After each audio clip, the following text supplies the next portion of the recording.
The walls of Dr. Morrison's office were a particular shade of beige that I'd come to associate with institutional decay, the kind of color that suggested someone had made a decision about aesthetics 20 years ago and never bothered to revisit it. I sat in the examination chair at 7:45 in the morning on a Tuesday, which meant I'd had to leave my house at 6:30, which meant I'd been awake since 5 when the anxiety that had been living in my chest for months finally decided to wake me too. The chair crinkled beneath me, that thin paper they put over the vinyl, and I found myself thinking about how I'd turned 52 last March, which was apparently the age at which the human body decided to start sending you anonymous warning messages that something was wrong. And the way to get those messages decoded was to sit in places like this and pretend you weren't scared. My name is Harrison Blake, and until 3 weeks ago, I would have described my life as fundamentally stable in all the ways that matter when you're in your early 50s. I had a job I'd held for 12 years at Riverside Analytics, a consulting firm that specialized in corporate optimization, which was a euphemism for helping companies figure out how to do the same work with fewer people. I wasn't proud of this, exactly. But I'd made peace with it the way you do when you've spent decades watching other people make compromises and realizing that everyone is complicit in something. My marriage had ended 6 years ago when Rebecca realized that being married to someone who was functionally absent was essentially the same as being divorced but without the paperwork benefits. My daughter Emma was 24 and living in Boston, which meant I saw her twice a year if I planned ahead, and 3 times if there was a family crisis, which there wasn't usually. My son Marcus was 28 and had stopped calling me around the time Emma moved away, which I understood intellectually but still hurt in that dull, chronic way that nothing seems to fix. But the thing is, you can construct a life that looks solid from the outside, that has all the right external markers of success and stability, and still feel like you're standing on a foundation that's quietly developing hairline fractures. You can have the job, the apartment, the retirement account that's on track assuming you work until you're 70, and still wake up at 3 in the morning convinced that you've missed something critical, that somewhere along the way the world shifted and nobody told you, and now you're operating on an outdated map trying to navigate a landscape that's completely changed. That's where I was at 52. That's where I'd been for about 18 months, though I only would have admitted it to myself after the panic attack I had in the Whole Foods parking lot in September. Dr. Morrison came in before I could spiral further into that particular rabbit hole. She was probably in her late 40s, which meant she'd grown up in a generation that believed you could have it all and then figured out that having it all was a marketing slogan designed to make people like her feel perpetually inadequate. She had kind eyes behind glasses that had probably cost more than my monthly parking payment, and she was holding my chart like it had personally disappointed her. "How are you feeling?" she asked, which is the question doctors ask before they've even read what they're holding. The conversational equivalent of stretching before you tell someone bad news. "Fine," I said, which was the lie I'd been telling people for months. "Just the routine checkup. Haven't been in a couple years." She made a noise, not quite a laugh, not quite disapproval, and sat down on the rolling stool across from me. 3 years, actually. Last visit was 2021, and your blood work from a month ago flagged a few things we should probably talk about. She looked at me over her glasses. "You didn't read the results?" I had read the results. They'd come in an email to which I had carefully not clicked the link that would explain what any of it meant. I had a college degree, a 6-figure salary when bonuses were good, and enough professional authority that people in conference rooms listened when I spoke, but I also had the peculiar brand of stupidity that makes you ignore bad news and hope it goes away. I'd spent most of my 30s and 40s operating under the theory that if you didn't acknowledge a problem, it wasn't technically a problem, which is a remarkably durable delusion if you're rich enough to afford not paying attention. "I skimmed them," I lied. She pulled up something on her computer, turned the screen toward me. "Your cholesterol is elevated. That's not new. You've been trending this way for a while." but your blood pressure is consistently high, and we're seeing some markers that suggest your thyroid function might be off. More concerning is that your glucose levels are moving into the prediabetic range. Harrison, these things are all connected to your lifestyle. When was the last time you exercised regularly? The question hung in the air like it was waiting for me to admit something. I joined a gym in January. I'd gone twice. I'd paid the membership fee every month since then, like I was paying penance for my sedentary life. I've been busy, I said. You're 52, she said. At this point in a man's life, busy is usually just another word for afraid. She paused. Let that settle. What I mean is, men your age tend to ignore their health until something forces them to pay attention. A health scare, a divorce, a job loss. Something that makes them realize they've been running on fumes for longer than they thought possible. I'm telling you about this now because I want you to make changes before we get to that point. I remember the specific way the morning light was coming through the window at that moment. That particular angle that happens in November when the sun is lower in the sky and everything gets that golden end of something quality. I remember thinking that she was wrong, that I wasn't afraid, that I was just busy, that there was a difference. I remember thinking that I had time to figure this out, that I was still young enough that my body would forgive me if I started paying attention in a few months. I was spectacularly, catastrophically wrong. The appointment lasted another 25 minutes. She gave me a prescription for a statin, told me to cut back on sodium, told me to start walking at least 30 minutes a day, told me to consider a therapist because my resting cortisol levels were elevated, which she said was usually indicative of chronic stress. She said the words chronic stress like she was testing to see if I'd react, if I'd suddenly confess that yes, something had been wrong. Something had been fundamentally off for months, longer maybe. I didn't confess anything. I nodded. I took the pamphlets. I scheduled a follow-up for 3 months out, and I left. The pharmacy at CVS was on my way to work. I stopped, dropped off the prescription, grabbed coffee I didn't need, paid too much for it, and drove to the office. I was at my desk by 9:15, which was early enough to look diligent and late enough that nobody commented on it. My office was on the 32nd floor of the Riverside building, which was a glass and steel structure that reflected the sky back at itself. The sky was gray that day, so everything was gray, so I was essentially working inside a cloud that occasionally opened up and showed you the parking lot below. Michael Chun was standing at my desk when I got there. Michael was the VP of Operations, which meant he was about 65% bald and 100% concerned about quarterly projections. He was holding a folder, which was never a good sign. Nobody used folders anymore unless the news was significant enough to warrant actual paper.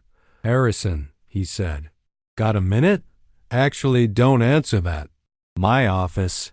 Michael's office was larger than mine, which was the first thing everyone noticed.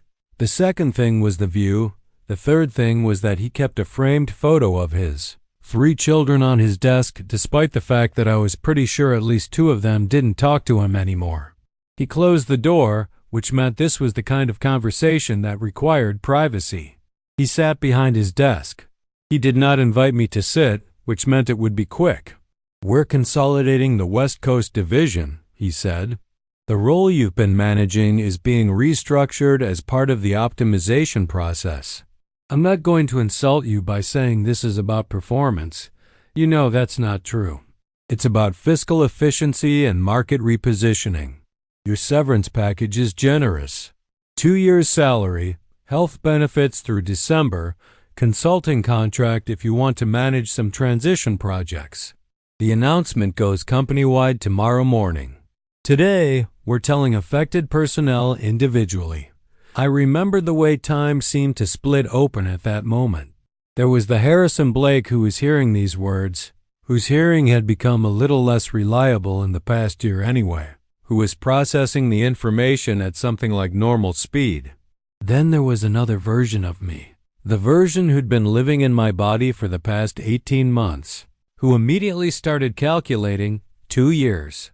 Salary meant roughly $240,000 before taxes, which meant after taxes maybe $160,000, maybe $170,000 if I was lucky. Rent on my apartment was $4,200 a month. My car payment was $500. I had credit card debt that I'd been pretending didn't exist to the tune of about $37,000. I knew the exact number the way you know the exact number of your darkest secrets. So 2 years' salary sounded good until you actually did the math and realized it would run out, and that was assuming no medical emergencies, no car problems, no surprises of any kind. "How long have you known?" I asked. Michael had the grace to look uncomfortable. "This was decided 3 weeks ago. The decision came from the board. I only found out yesterday. I thought about that 3 weeks, which was approximately how long I'd been feeling a low-level hum of wrongness, like a refrigerator that's about to die and you keep ignoring the sound because dealing with it would mean actual effort. 3 weeks was a long time when you spent most of those weeks thinking that your instincts were probably just paranoia, just the creeping anxiety of a man entering his 50s who was starting to notice things, like the way younger employees barely made eye contact. The way meetings I used to attend seemed to happen without me getting the calendar invites, the way conversations stopped when I walked into the break room. "I see," I said. "You have until end of month to decide about the consulting contract," he continued. "The way people do when they're trying to fill silence with the practical details that come after the catastrophic information. I really do hope you'll consider it. The firm values your expertise. It's just that the landscape is changing faster than we can keep up with. You know how it goes." I did know how it goes. I'd watched it happen to other people dozens of times. You get to a certain age in corporate America, somewhere between 50 and 55, and you become simultaneously overqualified and inefficient. You're expensive, you require health insurance. You know too much about how things actually work rather than just accepting the new efficiency metrics that don't account for human reality. You become a liability disguised as an asset, and eventually someone does the math and realizes it's cheaper to pay you to go away than to keep you around. I'd personally engineered 3 of these scenarios in my tenure at Riverside, though I'd never phrased it that way to myself. I'd always used language like structural optimization or division consolidation or resource reallocation. Now I was on the other side of that particular calculation, and it turned out the language didn't change much, but the meaning certainly did. I left Michael's office without much conversation after that. I don't remember what I said, probably something professional. Something that indicated I understood, that I would review the paperwork, that I would maintain the appearance of dignity and grace under what was technically announced as difficult circumstances but was really just a consequence of decisions I should have been paying attention to earlier. I walked back to my office. I sat at my desk. I looked out the window at the gray sky reflecting back at me and tried to remember if there was anything that would have told me this was coming, any signal I'd missed or deliberately ignored. There were dozens of signals. I realized this over the course of the next week in a way that felt less like discovering something new and more like finally admitting something I'd already known.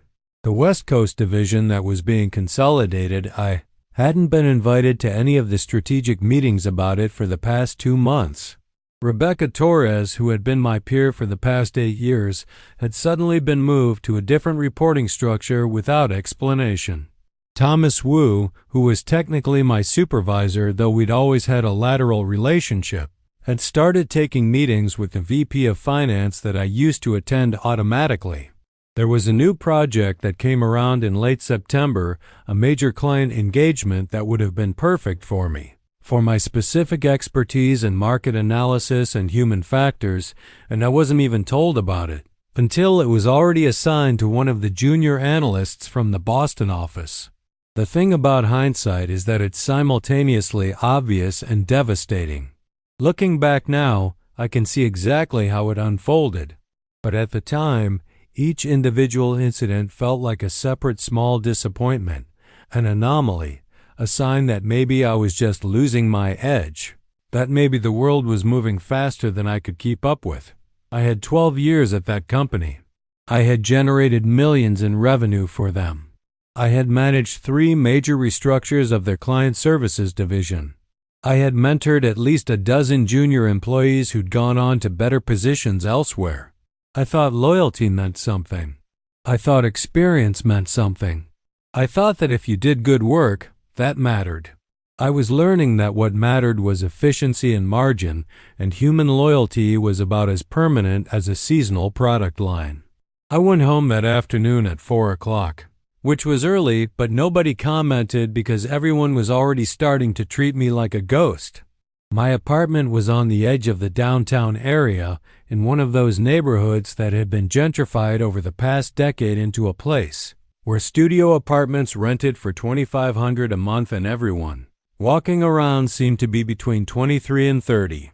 I was one of the few people in the building who remembered when it had been something else, when the storefronts had housed used bookstores and dive bars, instead of artisanal coffee shops and boutiques selling candles for $50. I poured myself a scotch even though it was early, even though I'd just been told that my blood pressure was elevated and alcohol was not my friend.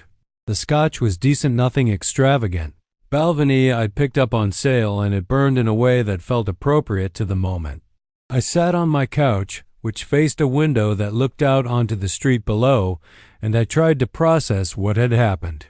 By tomorrow morning, the whole company would know.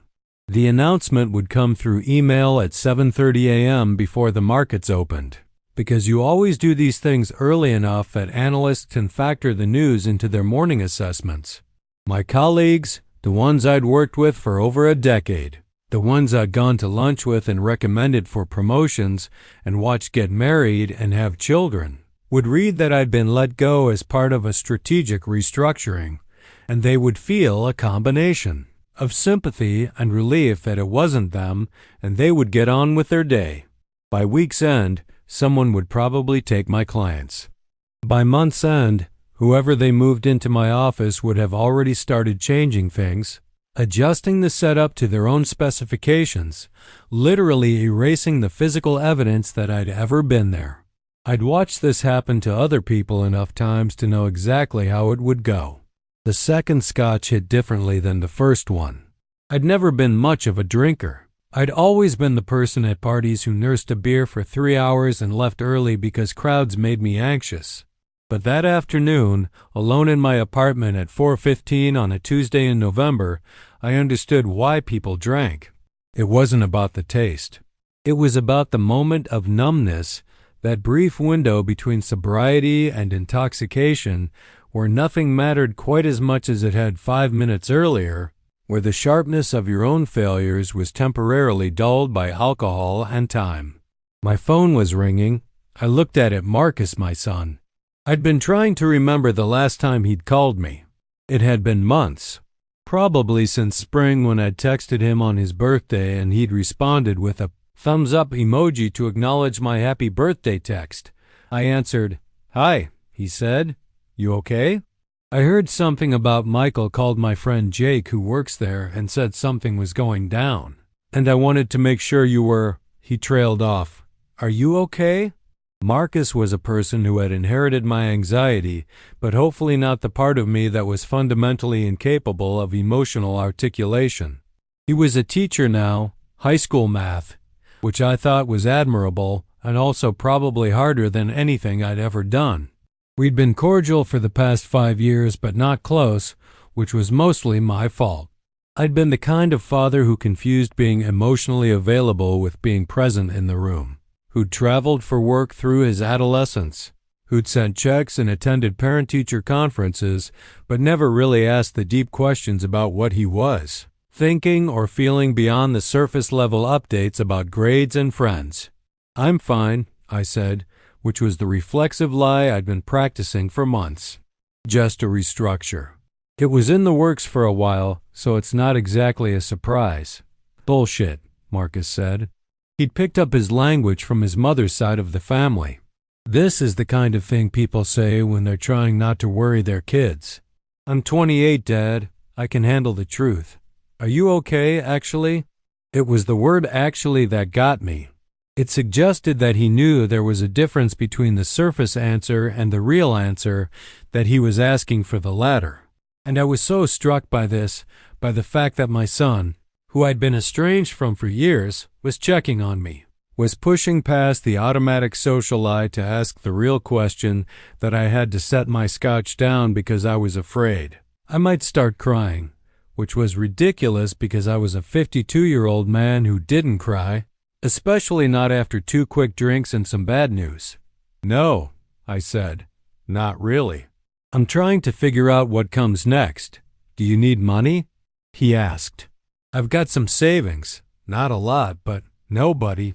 I'm okay. Severance package is generous. I'll be fine for a while." I paused. "How are you? What's new?" He told me about his teaching, about a girl named Sophie he'd been dating for the past 3 months, about a class trip he was planning to the Science Museum. He talked for about 15 minutes, and I mostly listened, occasionally asking follow-up questions, the way you do when you're trying to reconnect with someone after years of not really being present. By the end of the call, I felt slightly better, which was partially because Marcus was a good person and partially because the scotch had started to do what alcohol does when you drink it too quickly. "I'll let you go," he said eventually. "But call me, okay? Like, actually call. Not just text. Call and we can talk about this properly." I promised I would, and I meant it in the moment the way you mean things when you're slightly drunk and slightly desperate and someone you care about is offering you an off-ramp from isolation. I hung up. I looked at my apartment, the bare walls. I'd never bothered to decorate because temporary accommodations don't warrant interior design investment. The furniture that was functionally fine but had the aesthetic quality of a hotel room. The kitchen I hadn't really cooked in because I'd never been very good at cooking, and eating alone made me depressed. I thought about how I'd spent the past 6 years since Rebecca left assuming that I was fine, that I'd adapted, that this was just what life looked like after a marriage ended. But maybe I'd just been drifting, choosing the path of least resistance, occupying space without really living in it. Maybe the fact that I hadn't decorated my apartment was less about it being temporary and more about the fact that I didn't believe I deserved to make it nice, that I was just passing through, that someone would eventually point out that I wasn't supposed to be taking up this much space anyway. That night I didn't sleep. I lay in bed at 1 in the morning thinking about the 30s, when I'd felt capable of anything, when I'd been promoted 3 times in 5 years, when I thought the trajectory was inevitable, that success begat more success, that if you just kept working hard and making smart decisions, the upward movement was guaranteed. I thought about my 40s, when the promotions had slowed down but I'd still felt essential, still felt like I had something valuable to contribute. Now I was 52, and apparently what I had to contribute was just another name on a severance list. By 6 in the morning, I got up. The announcement had gone out at 7:30 a.m. according to schedule, so by the time I checked my email, there were already dozens of messages. Some from people expressing sympathy that seemed genuinely felt. Some from recruiters who'd somehow already gotten the news and wanted to let me know about exciting opportunities in the market. Some from people saying they should grab coffee soon, which was code for, "I feel bad for you but not bad. Enough to actually maintain this friendship now that you're not useful to my career." I called the office and told Michael I wasn't coming in. He didn't ask questions. The agreement was that I would work through a transition period to help move my clients and close out projects, but that could start Monday. I needed a couple days to process what had happened. What I actually did was nothing. I sat in my apartment for 2 days, barely left except to walk to the coffee shop downstairs. Didn't shower or shave, just existed in a state of semi-paralysis while my brain tried to recalculate the entire trajectory of my life based on this new information. By Friday, I forced myself to engage with the practical side of things. I called a lawyer I knew tangentially to review my severance agreement. I called a financial advisor who informed me that I had approximately enough savings to live reasonably comfortably for about 4 years if I was careful. which sounded fine until I did the math and realized it meant I'd be 56 with no income coming in, no job prospects in a market that already didn't value people my age. I downloaded job sites. I updated my resume. I sent out 18 applications to positions I was qualified for, knowing that the qualification level didn't matter as much as the box that said your age, which was a box I apparently no longer fit into in the way that was economically useful. By Sunday, I was mostly back to pretending to be fine. I wasn't fine. I was the furthest thing from fine. But fine was easier to perform than the alternative, which would have been to admit that at 52 years old, I'd made a series of decisions that had seemed reasonable at the time, but were now looking increasingly ominous. I'd stayed at one company for 12 years because it was safe, because it paid the bills, because I was afraid that if I left, I'd discover that my value was entirely tied to that specific position, and that without it, I was just another aging middle manager in a market full of younger, cheaper, hungrier versions of me. Monday, I went back to the office to transition my work. Thomas Wu was at my desk when I arrived, which was the first indication that something was off about how this was being handled. Thomas was technically my supervisor, though we'd always had a relationship that was more collegial than hierarchical. He was 58 and had been at Riverside for even longer than I had, which meant he'd survived this process at least once before. He looked uncomfortable in a way that suggested he'd had to do something he wasn't proud of. "Hey," he said, standing up when he saw me. "Didn't expect you this early." "Nothing else to do," I said. "I figured I'd come in, pack up my stuff, walk people through what they need to know." He glanced around. My office door was open. Several people in adjacent desks were pointedly not looking at us. "Yeah, okay. Look, I know this is a shitty situation. I want you to know that I argued for keeping you on the team. This was probably true, or at least partially true. Thomas was fundamentally a good person, which was rare in corporate environments and which made him slightly less efficient as a manager than he could have been if he didn't care about his employees' well-being. I appreciate that," I said. "It wasn't about your performance," he continued. "You know that, right?" The decision came down from the board. Michael and I didn't have much say in it. "Who's getting my accounts?" I asked. "Rebecca's taking the Midwest Division clients. James is getting the tech sector work. Sarah's covering the finance companies." He paused. "I'm taking some of them myself, to cover until we bring someone new in at the junior analyst level." So not only was I being let go, but the work I did was being split up among existing staff, which meant no one was really replacing me. They were just doing more work at their current salary levels. It was the efficiency equation that I'd personally helped architect dozens of times. Get rid of the expensive middle management, redistribute the work, and suddenly the company's bottom line looks a lot healthier without actually delivering any more value. "That makes sense," I said, because it did, because I understood the mechanics of what had happened, even if I didn't like being on the receiving end of them. I spent the rest of the week transitioning projects. It was strange work documenting things I'd done on autopilot for so long I'd never bothered to write them down. Walking people through relationships with clients that I'd built over years. Watching other employees try to figure out how to do a job they'd never done before. Some people were friendly. Some people were noticeably chilly. I realized that a lot of my friendships at the office were actually just circumstantial relationships people I'd seen every day and eaten lunch with occasionally, but who didn't actually like me, who'd been tolerating my presence because I was the senior guy with the authority to make decisions about their workload. By Friday of that week, my office was empty. Someone had already taken the desk, already begun customizing it. I drove home at 4 o'clock knowing that I didn't have anywhere to be on Monday, that I didn't have anywhere to be ever again. That the structure that had organized my time for the past 12 years was just gone. The weekends are different when you don't have to go back to work. Usually, I'd been the type of person who appreciated the break but was already thinking about Monday by Saturday evening. Now Monday didn't exist anymore. so the weekend was just endless. A long stretch of unmarked time that I didn't know how to fill. I called Emma on Saturday morning. She was busy, but she answered anyway, which I took as a good sign.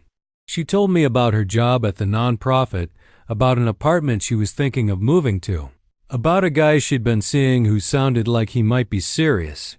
I told her about the job situation without making a big deal of it. She was sympathetic but not shocked, which made me think that maybe Marcus had called her, had warned her, or maybe she'd already heard through the rumor mill at a distance. By the end of the call, I felt marginally better about things. The way you do when you've made brief contact with people you love, but haven't really connected deeply with. The middle of December hit like a wall of reality. The holidays were coming, and I hadn't booked any travel. Marcus had invited me to his apartment in Philadelphia for Thanksgiving, but I declined because the office was so busy and I couldn't imagine not being available. Now I couldn't imagine trying to explain to my children that I'd lost my job and was therefore available for the holidays. That, in fact, I was extremely available, that I would be available pretty much every single day for the foreseeable future. I'd already started the process of lying about it in my mind. I'd say I was consulting. I'd say I was working on a freelance project. I'd say I was taking a sabbatical to think about what comes next. I wouldn't say the actual truth, which was that I'd been deemed expendable and the market had agreed with that assessment. I received a phone call on a Tuesday afternoon that changed the entire trajectory of what came next. It was from David Stern, who was the CEO of a mid-sized consulting firm that had occasionally worked with Riverside on projects. I knew David tangentially. We'd been on a couple of panels together, exchanged emails maybe 5 times in 10 years.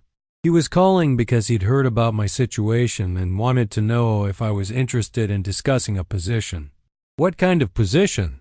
I asked, immediately suspicious because nothing in my recent experience had suggested that people were interested in offering me good opportunities. Senior consultant, he said. Technically, you'd be leading a team of 3. We're moving into enterprise risk management, and I need someone who understands how corporate cultures actually work rather than just the theory. I've seen your work. It's thorough. It's honest. You're exactly the kind of person I want on my team. The interview was scheduled for a week later. I spent that week in a state of oscillation between hope and skepticism. Hope because maybe this meant my career wasn't actually over, that maybe there was a market for someone my age if the circumstances were right. Skepticism because, in my experience, good news usually came with a catch, usually a catch that became apparent only after you'd already committed to something. David's office was in a different part of the city, in a converted warehouse that was trying very hard to look like the kind of place where creative people worked. The interview lasted an hour and a half. We talked about work, about approaches to consulting, about how I'd handled specific projects at Riverside. He asked me about my philosophy on employee development, about how I thought about client relationships, about where I saw myself in 5 years. I gave honest answers to most of his questions, which is generally not the best strategy for interviews, but seemed to be what he wanted to hear. When could you start? He asked at the end of the conversation, which was the question that suggested the interview had gone better than I'd expected. How much is the position paying? I asked. He named a number that was about 70% of what I'd been making at Riverside, which was depressing, but also better than the alternative of unemployment, which was unemployment. I said yes before I could talk myself out of it or calculate all the ways this could be a mistake. I was supposed to start the first Monday of January, which meant I had about 5 weeks to figure out what I was doing with the rest of my life. I told people about the new job in a way that made it sound like I'd chosen this, like I'd grown bored with Riverside and decided to take on an exciting new challenge. Most people seemed to believe me, or at least politely pretended to believe me, which amounted to the same thing socially. But something had shifted in me during those 5 weeks between Riverside and David's company. I discovered that the life I'd constructed so carefully, that I'd thought was so solid and stable, was actually built on a series of assumptions that weren't true. The assumption that job security was real if you worked hard enough. The assumption that loyalty was a two-way street. The assumption that I would always be valuable to someone because I had specific skills and experience. The assumption that reaching 52 meant I was essentially set, that the hard part was behind me. All of that had evaporated in the time it took Michael to have a 15-minute conversation in his office. I think that's what prompted me to finally make some decisions about my actual life instead of just letting it happen to me. I called a therapist and scheduled an appointment. I joined the gym again, and this time I actually went. Started going 3 times a week because I'd realized that my body was just going to keep deteriorating unless I did something about it. I sat down with my financial advisor and made an actual plan for the next 10 years instead of just assuming things would work out the way they had in the past.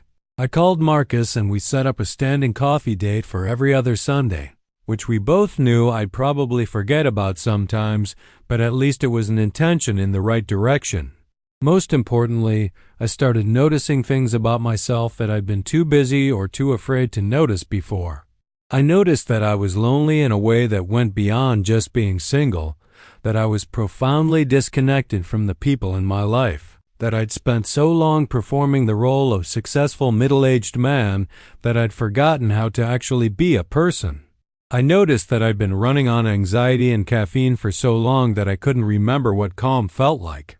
I noticed that I'd made decisions in my 20s and 30s about what kind of career I wanted, what kind of person I wanted to be, what kind of life was worth living, and had never once thought to revisit those decisions, never once asked if they still made sense or if I'd just been following a script that someone else had written. Starting the new job in January felt different from my previous jobs. It wasn't that the work was radically different. Consulting is consulting. It's all about understanding problems and proposing solutions that companies will pay for and then ignore because acknowledging that you have a problem is sometimes harder than just living with it. But the environment was different. David's firm was smaller, which meant there was actual room to know people's names and stories instead of just existing as a node in a vast organizational network. People made eye contact in the hallway. There were actual conversations that weren't about quarterly metrics.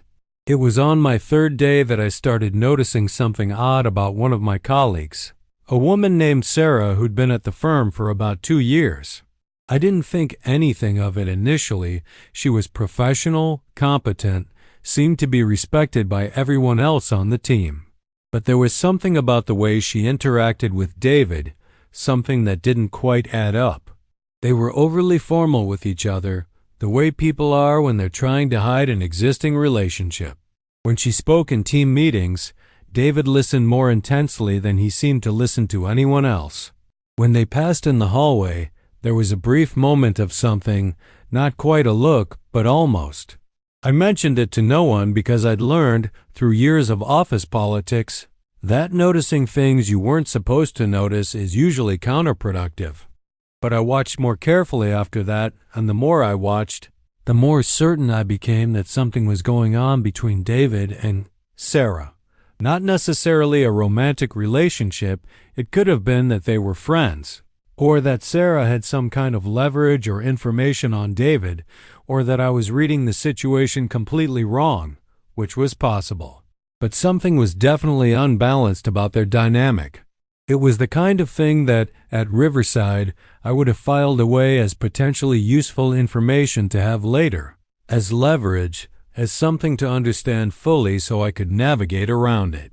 But I was trying to be a different version of myself now, the version who didn't treat every interaction as a potential advantage to exploit.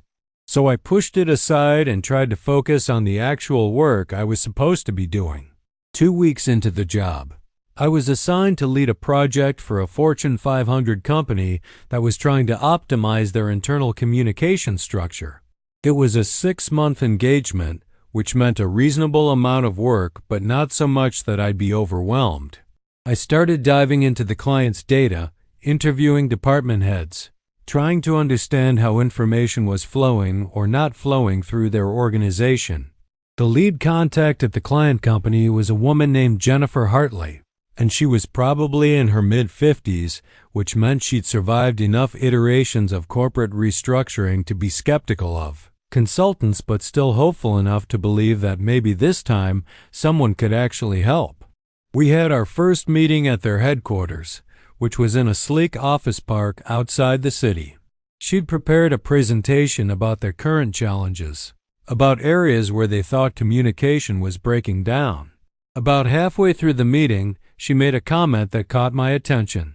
She said something about how they tried to optimize their internal communication structure 3 times in the past 8 years. And each time they'd started strong, but then the implementation had failed because middle management resistance was too high. The way she said it, with a kind of resigned frustration, suggested that she thought middle management was the problem, that if they could just eliminate the resistance, everything would work. I understood that I was probably just middle management to her, that I was someone she'd hired to solve a problem that she thought was caused by people like me, by people like I used to be. The irony of that was not lost on me. Middle management isn't resistant because they're obstinate, I said.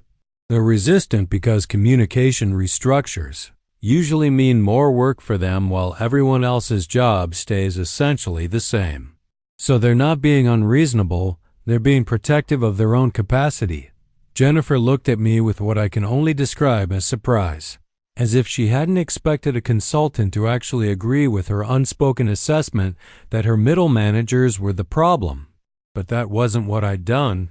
I just tried to explain why the problem existed without blaming it on bad people. "So what do you propose?" she asked. "I'd need to understand the actual workflows," I said. "And I'd need to talk to the people who are going to have to implement these changes. Not to convince them, but to understand what would actually work in the context of their existing workload." Over the next few weeks, I conducted a lot of interviews. I talked to middle managers about how they actually spent their time, about what they thought would improve communication, about what they were afraid would happen if changes were made. I found that, like always, people weren't resistant to change itself. They were resistant to change that didn't account for their reality, change that was imposed from above without any acknowledgement of the actual human cost. It was while I was compiling all of this data that I started to notice something. Some of the information I was getting about internal processes didn't align with what Jennifer had told me.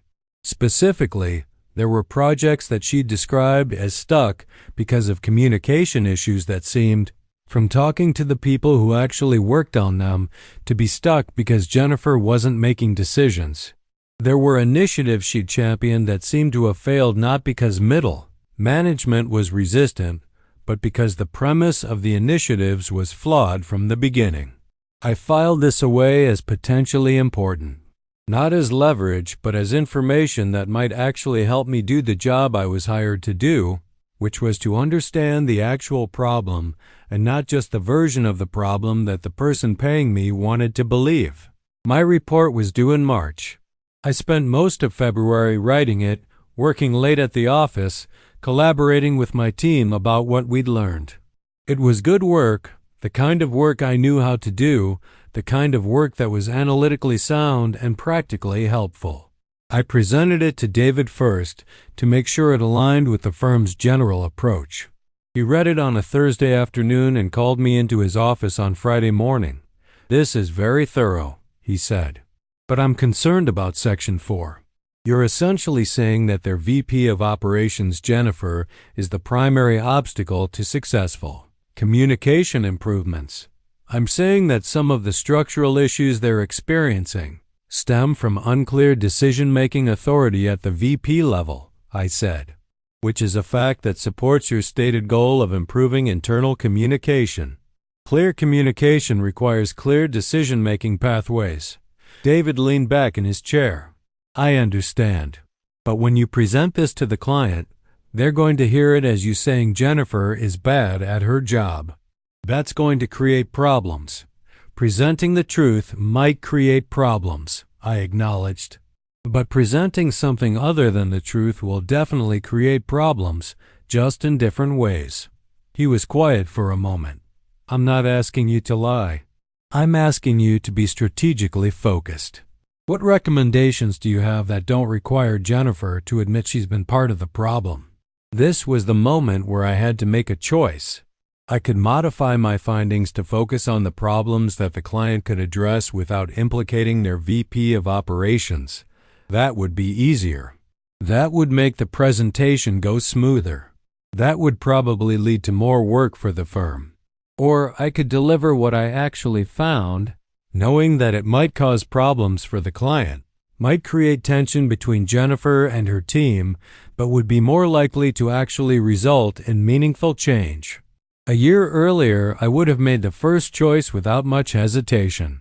I'd spent a decade optimizing how I presented information to make it as palatable as possible to the people paying for it, which had made me good at my job in the sense that clients felt happy about what they were paying for, even if the actual implementations didn't really work.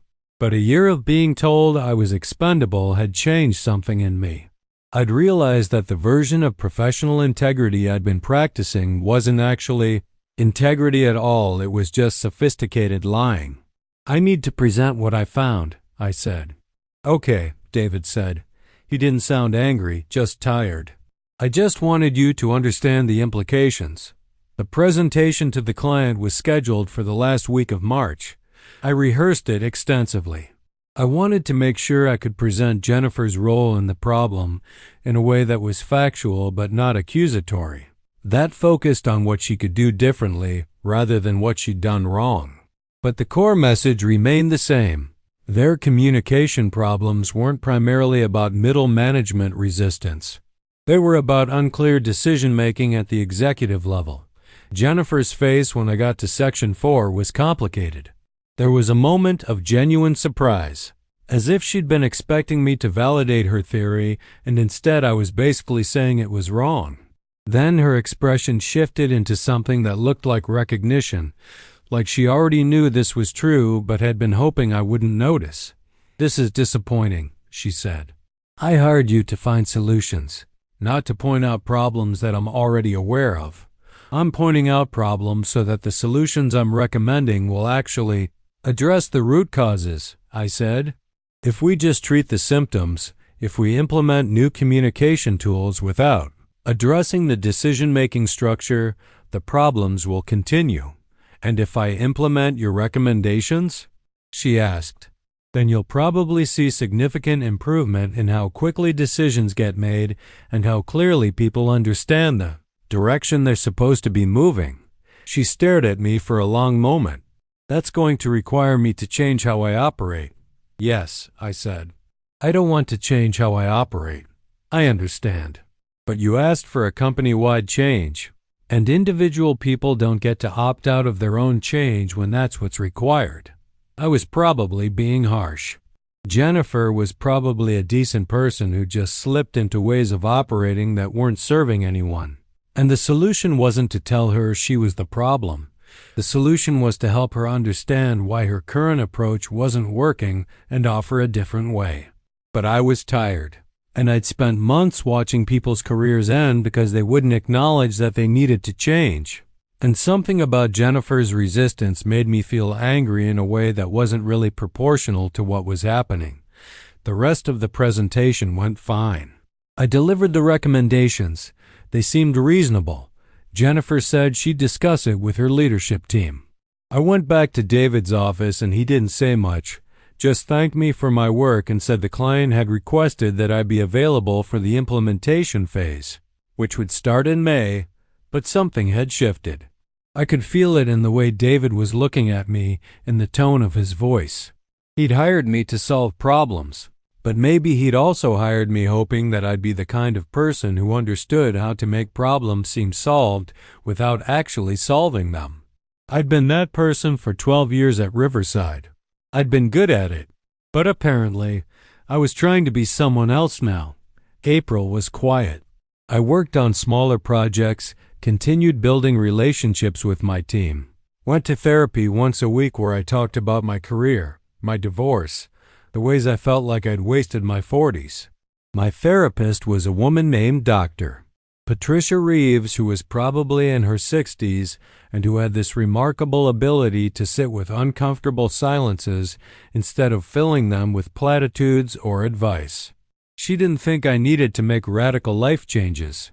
She just thought I needed to understand my own patterns better, to recognize the moments where I was making choices versus the moments where I was just defaulting to whatever was easiest. "You've spent a long time outsourcing your decision-making," she said one day in April, "to your company, to what you thought was expected of you, to the assumption that your career was the most important thing in your life. What would happen if you started making decisions based on what you actually wanted instead of what you thought you should want?"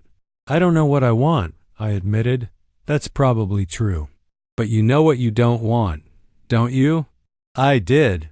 I didn't want to spend my 50s the way I'd spent my 40s, disconnected from my kids, disconnected from myself, building a career that could be dismantled in a 15-minute meeting with someone sitting behind a desk. I didn't want to ignore my health until there was a crisis. I didn't want to keep performing the role of successful middle-aged man, when what I actually was just a middle-aged man who was very tired. But knowing what I didn't want and knowing what I actually wanted were two different things. The Jennifer Hartley situation came back into my life in early May, just when I thought it was resolved. I was working on other projects when David called me into his office again. This time his expression was different, more careful, more distant. "Jennifer called me this morning," he said. "She wants you off the implementation team. She said that she feels like your analysis was too personal, that you made assumptions about her competence that weren't warranted." "Did she say that my analysis was wrong?" I asked. "No, but she said that she's not comfortable continuing to work with you given the recommendations you made. So she's shooting the messenger," I said. "She's paying for the message," David replied, "and she gets to decide who delivers it. I'm going to have Sarah take over the implementation work." Sarah, the woman I'd noticed being overly formal with David, the one I'd been carefully not thinking about because I was trying to mind my own business and not be, the kind of person who gathered information as leverage. I wondered if there was a connection, if Sarah was getting this project because she was better suited to it or because of whatever was going on between her and David. "Okay," I said. "I'm sorry," David said, and he probably meant it. "This is frustrating. You did good work, but sometimes good work creates problems instead of solving them." The next few weeks were awkward. I saw Sarah around the office and I could tell she knew that I knew something was going on between her and David. Even though neither of us said anything, I focused on my other work. I did the job I was hired to do, but something had shifted again. David had hired me thinking I was someone who could be trusted to optimize without asking too many ethical questions. I'd proven him wrong. And now we were in this situation where we both knew I wasn't who he thought I was. But we couldn't really acknowledge it without getting into territory that neither of us wanted to explore. In June, David hired someone new, a woman named Rebecca, who was probably in her early 40s and who had that particular combination of competence and flexibility that made her good at consulting work that sometimes required cutting corners. I understood that she was being brought on partly to replace me, or at least to fill the space where I'd been and then disappointed him. She was nice to me, professionally collegial, and within a week she was already building the kind of relationship with clients that involved understanding their actual needs and then delivering carefully packaged versions of those needs that made everyone happy without necessarily resulting in actual change. I watched her work with a kind of detached observation. She was good at what she did. She was probably better at the actual job of being a consultant than I was, because she understood that consulting is fundamentally about managing the client's perception of what they need rather than actually solving what they need. She could deliver a presentation about communication problems without making it seem personal, without putting the VP of operations on the defensive. She was someone who had all the skills I'd cultivated over 12 years at Riverside and hadn't yet developed the conscience that was making me increasingly bad at the job. By July, I knew I wasn't going to last at David's firm much longer. I could feel it in the energy of the office, in the way David was being slightly less available to me, in the projects I was being assigned, good work, but nothing high profile, nothing that would lead to new client relationships. I was being gradually phased out, which was a gentler version of what had happened at Riverside, but with the same ultimate trajectory. I didn't feel angry about it. I mostly felt sad, which was worse. I'd thought that maybe this job would be different, that maybe I could figure out how to be a good consultant and a good person at the same time. Apparently, those two things were fundamentally in conflict, or at least they were in my case. I was either going to be someone who optimized away the truth to serve the needs of the client, or I was going to be someone who tried to deliver actual value and made people uncomfortable in the process. There didn't seem to be a middle ground. In August, I went to a conference for consultants. It was the kind of thing I'd been attending for years, panels about industry trends and breakout sessions about emerging markets. But this time, I paid attention to something I'd never really noticed before. Almost everyone in the room was male. Almost everyone was between 45 and 65. Almost everyone was white. And almost everyone seemed to be operating under the assumption that they'd be relevant forever, that age wasn't a factor, that they could keep doing this work indefinitely. I listened to a panel about the future of consulting in an AI-enabled economy. The speakers were all about how AI was going to automate certain types of analysis, but create new opportunities for human insight and client relationships. It was the kind of presentation I'd given myself dozens of times, always with the underlying assumption that human insight would be valued, that there would always be room for someone like me. But I was noticing, for the first time, that the speakers were all around 50, which meant they'd probably been saying the same thing for 10 years, which meant maybe they were wrong. In September, I did something I'd been avoiding for months. I went to the doctor for a follow-up appointment. Dr. Morrison had the kind of expression that doctors develop when they're about to deliver moderately bad news that could have been prevented with slightly better life choices. I'd followed up on the cholesterol medication, I'd been walking regularly, I'd cut back on sodium. But I'd also been stressed about the job situation, which apparently had the effect of undoing most of the benefits from the walking and sodium reduction. My blood pressure was still elevated. My glucose levels had moved more firmly into the pre-diabetic range. "You need to take this seriously," she said. "Not because it's immediately dangerous, but because it's the kind of thing that becomes dangerous if you ignore it for another 5 years." "I know," I said. "Do you? Because your choices don't suggest that you know. You're carrying a lot of stress. You're not sleeping well. Your cortisol levels are through the roof. At 52, these things matter. They didn't matter at 35. They matter now."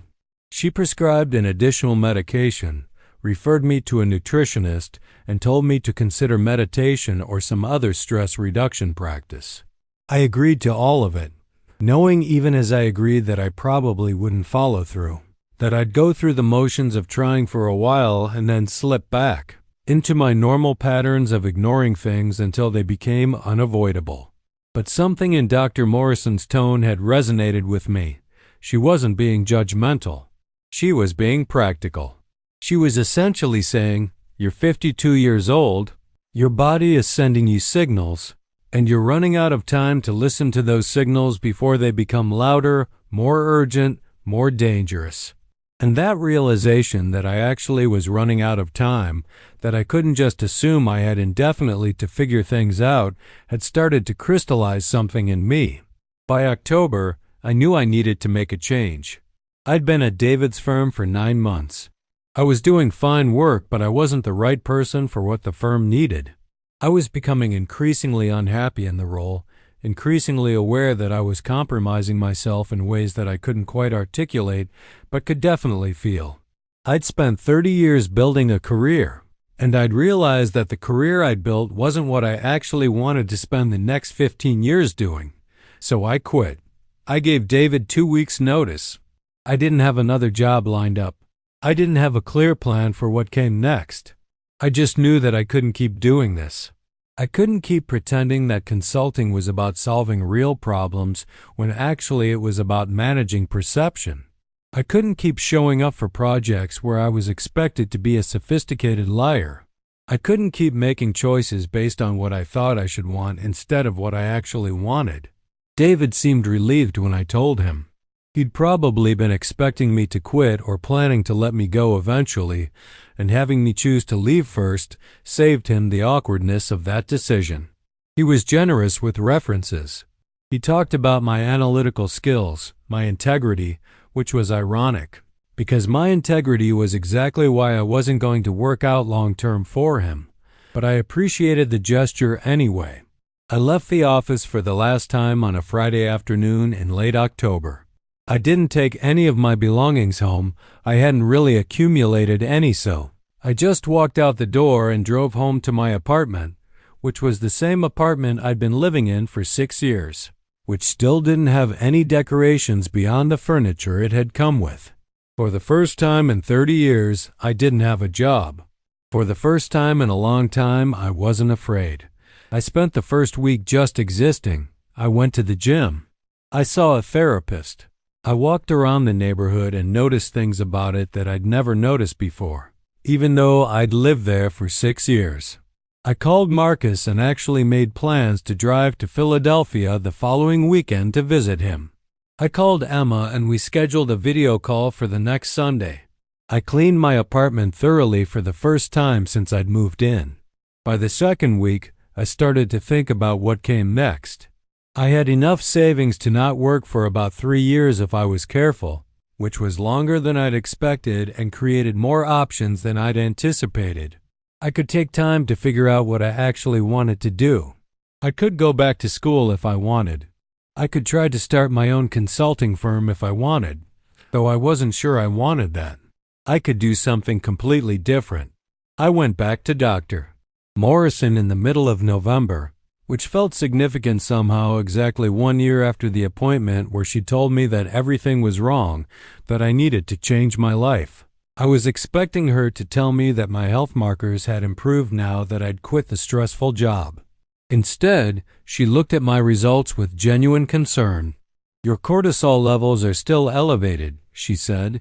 "Actually, they might be slightly higher than last time, which is strange given that you just left an extremely stressful job. Is that bad?" I asked. "It suggests that whatever was causing your stress wasn't primarily the job itself. Or at least, it wasn't only the job.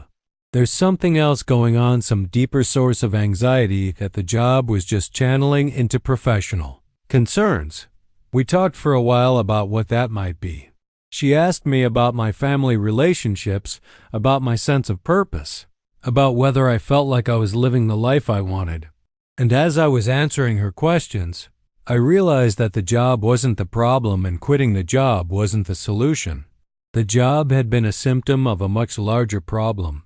I'd spent 52 years building a life that didn't feel like it belonged to me, that felt like I was constantly performing the role of Harrison Blake instead of actually being Harrison Blake.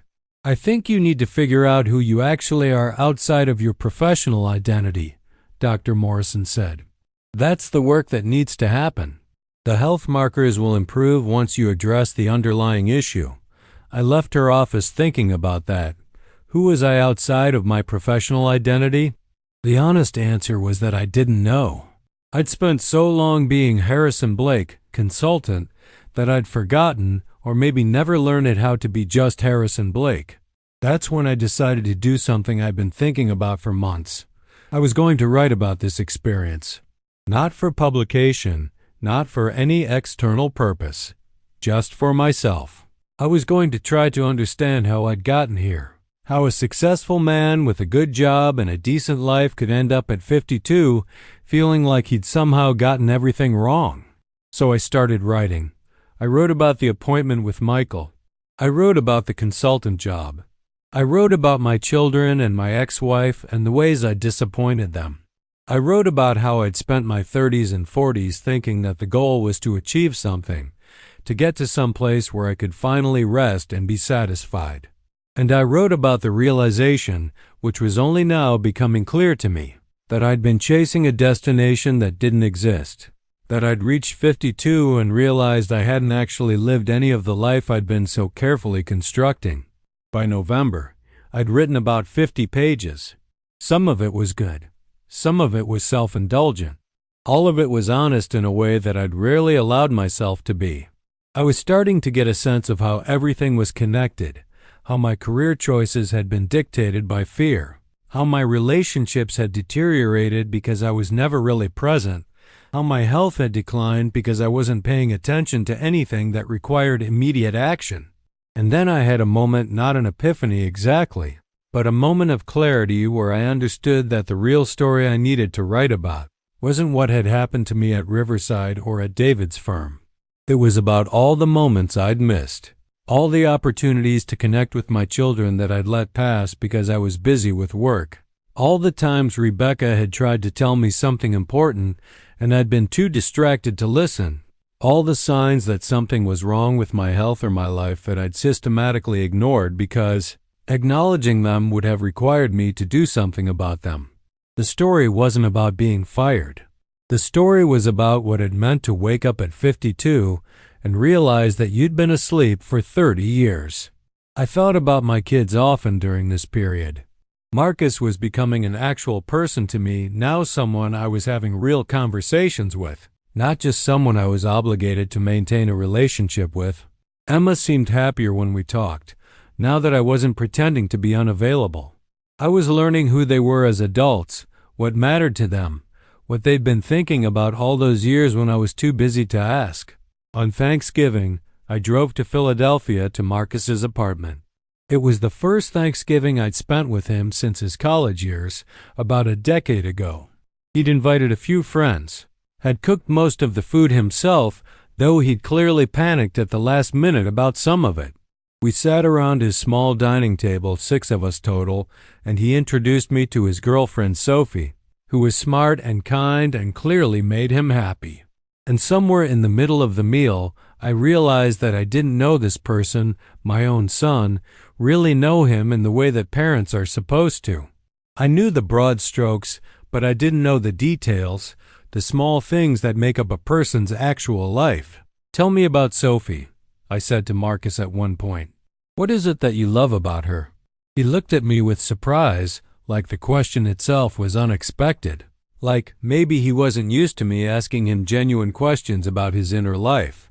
And then he talked for about 15 minutes, describing not just Sophie but also himself, how he'd been lonely for years, how he'd kind of given up on dating, how meeting Sophie had changed something in him. And I listened, really listened, not with my mind half on work or with the kind of surface attention I'd been giving for years. I listened like a parent who is interested in his son's life. By the time I left Philadelphia, I felt like I'd made some progress on something important. I wasn't fixed. I wasn't naive enough to think that therapy and meaningful conversations in one job change would completely undo 52 years of patterns. But I was noticing that when I paid attention to actual life instead of the performance of life, things felt different. They felt more real. They felt more like they were mine. December arrived with an unexpected job opportunity. The executive director of a nonprofit I'd been volunteering with at a food bank asked if I'd be interested in consulting with them on their organizational structure. She knew I was in between jobs, knew I'd left my consulting firm, didn't know the whole story behind either decision. The job wasn't glamorous and the pay was minimal, but it was interesting work. They were trying to figure out how to scale their programs without losing the human element of what they did, how to manage growth without sacrificing their mission. I said yes, partly because the work was genuinely meaningful, partly because I wanted to see if I could do consulting in a way that wasn't fundamentally compromised. That was actually in service of solving real problems rather than managing perception. It was only about 5 hours of work a week, which meant I had plenty of time for other things. I went to therapy twice a week now. I went to the gym 5 days a week.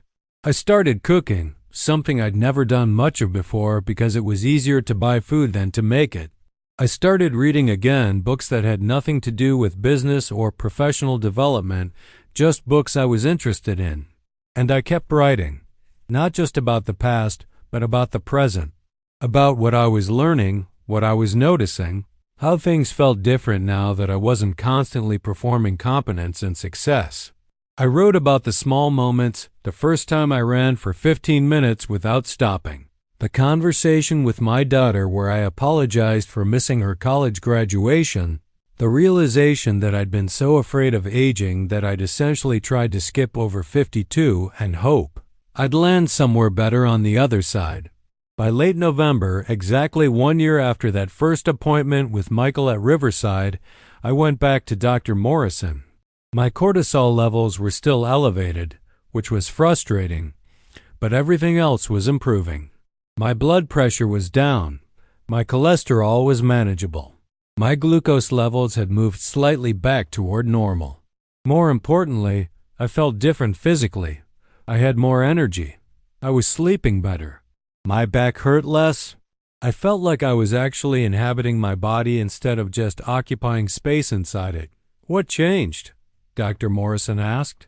I quit my job, I said. But that wasn't really the change. The change was realizing that I couldn't outsource my life anymore. I was trying to hand off decisions to someone else, to my employer, to my ex-wife, to whoever had the authority. And that doesn't work. You have to actually be present in your own life. And does that feel like something you can sustain? She asked. I don't know, I said honestly. I'm pretty good at defaulting to old patterns. But I'm aware of it now, which is different than before. Before, I just thought my life was happening to me. Now I understand that I was making choices, just unconscious choices. And I can make different choices if I'm willing to pay attention, she smiled. That's probably the most important realization you can have at your age. Most people don't figure it out. I left her office feeling slightly better about things, though I also knew that the cortisol stuff would probably take longer to resolve. Chronic stress doesn't just disappear because you quit a job. It takes time to discharge all that accumulated anxiety, time to rebuild a nervous system that's been operating in high alert for decades. As I drove home, I thought about how much had changed in a year. A year ago, I was sitting in that chair with the crinkly paper thinking that I was fine, that my life was basically solid, that I just needed to figure out a couple health issues and everything would be okay. Now I understood that there was nothing solid about my life, that I'd been building something that didn't belong to me, that the health issues were just symptoms of a much deeper problem. But I also understood something that I didn't know a year ago. It's never too late to change. It's never too late to pay attention. It's never too late to wake up and realize that you're not actually happy with the choices you've been making and decide to make different choices. And yeah, I'm going to carry the consequences of 52 years of not paying attention. I'm going to have health issues and money problems and relationships that are damaged in ways that I can't fully repair. I'm going to wake up some mornings and feel like I wasted so much time that I could never possibly make up for it. But I'm also going to wake up some mornings and realize that I'm actually present in my own life for once, that I'm making decisions that feel like they're mine, that I'm building something that I actually want to be a part of instead of just something that looks good from the outside. And that's something. That's actually something important. I sit at my desk now, 47 pages deep into this account of the past year, and I'm not entirely sure what I was trying to accomplish. I set out to write about being fired, about the job I took after, about the moment I quit and realized that the job wasn't the real problem. But what I've actually written about is something much larger, something about how you can spend 52 years living a life that doesn't belong to you and then wake up one day and decide that has to change. And how that waking up isn't dramatic or obvious, it's just a series of small realizations that add up until you can't ignore them anymore. My therapist keeps telling me that I should forgive myself for the years I wasn't present, that I was doing the best I could with the information I had at the time. I intellectually understand that, but emotionally, I'm still wrestling with the fact that I had a choice, I had options, And I kept choosing the path that was easiest rather than the path that was true to anything I actually cared about. I had children I could have known better, a marriage I could have fought for in ways I didn't, a life I could have been more intentional about creating. But that's the thing about being 52. You can't go back. You can only acknowledge what happened, understand why it happened, and then make different choices moving forward. And that's what I'm trying to do. It's not redemption, exactly. It's not going to undo all the years of being absent, but it's something. It's honesty, at least. It's finally being present in my own life. The consulting work with the nonprofit is going well. They've asked me to take on a larger role to help them develop a 5-year strategic plan. It's not lucrative, but it's meaningful in a way that my consulting work at Riverside never was. I'm actually helping an organization that's trying to do something good for people who need help. I'm using skills I've developed, but in service of something I believe in rather than just in service of quarterly profits and shareholder returns. It's occurring to me that maybe this is what I should have been doing all along. Maybe if I'd been more intentional about that earlier in my career, I wouldn't have spent 20 years feeling like I was performing work rather than doing it. But again, that's the past. That's not where I can do anything about it. I'm also trying to figure out what comes after this. The nonprofit can't pay me much, and my savings are going to run out eventually. I'm thinking about going back to school, maybe getting a degree in social work or nonprofit management or something that would let me build a second career in an area that actually feels meaningful to me. I'm 52 years old. I probably have at least 15 good working years left if I'm lucky and my health holds up. I can use those years differently than I used the first 32 years of my working life. My daughter called me on a Tuesday evening in early December. We don't talk often still, but more than we used to. She called to tell me she was getting engaged to her boyfriend, someone I'd never met but who apparently makes her very happy.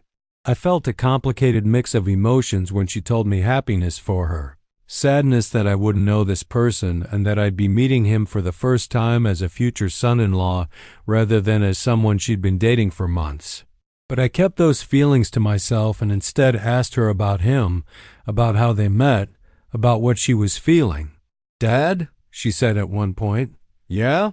I'm glad you're paying attention now. I know it's weird, but I appreciate it. Like, I spent a lot of years feeling like I was just an obligation, something you fit into your schedule if you had time. And this is better."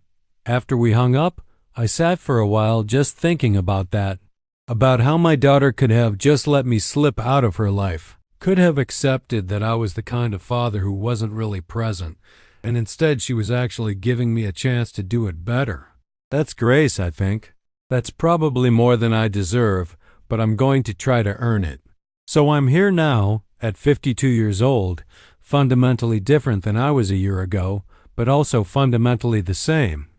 I still have all the patterns I've built over decades. I still fall back into old ways of operating when I'm not paying attention. I still sometimes wake up at 3 in the morning with anxiety about things I can't control. But I'm also aware of those patterns now, and I'm making different choices. I'm present with my children. I'm taking care of my body. I'm doing work that feels meaningful. I'm building a life that feels like it's actually mine instead of some performance I've been giving for 30 years. Is that enough? Is that redemption or repair or anything that actually makes up for the time I lost? I don't think I know. I think redemption isn't a thing you achieve. It's a thing you work toward indefinitely. It's not about fixing the past. It's about being intentional about the future. And that's what I'm trying to do now, be intentional. Be present. Be honest about who I am and what I actually want instead of who I thought I should be and what I thought I should want. 1 year ago, I sat in Dr. Morrison's office and heard her tell me that everything was wrong. Today, 1 year later, I sit in this apartment and think about everything that's different. And I think about all the things that will continue to be wrong, my cortisol levels, my health markers, my bank account, my fractured relationships.